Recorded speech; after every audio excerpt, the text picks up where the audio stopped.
I'd like to talk now about what happens if a person passes away in California and they have no will or trust. They have no estate planning documents. How is this estate going to be handled?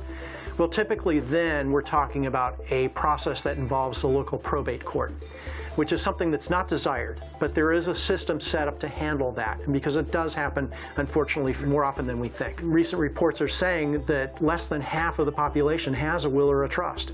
So we see this kind of scenario playing out in the probate courts all the time. But I will tell you that probate is not a process that's quick or simple or inexpensive. So it is definitely preferable to have your will and trust in place and to avoid the probate system. Just so you know, the probate court is set up so that a judge is overseeing the probate process from beginning to end. And we're talking about a process that can take anywhere from 6 to 12 months and sometimes longer, depending on what assets are involved and what needs to happen, whether assets need to be sold. But if there is no will or trust in place, then the court will designate who is the person in charge of the estate.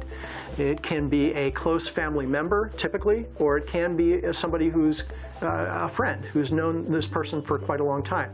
But given that scenario that there is no one formally appointed by a will, then the person who's willing to step forward and to act as the personal representative of the estate will have to file a petition with the local court and ask a judge to appoint that person as an administrator of that probate estate, to handle the probate estate and to guide it through the probate process, all the way through distribution of the assets to the rightful beneficiaries, who would be those individuals who California law says should be the rightful heirs of that person's estate, as opposed to having a will and designating beneficiaries who the person voluntarily chooses to be the bounties of their estate.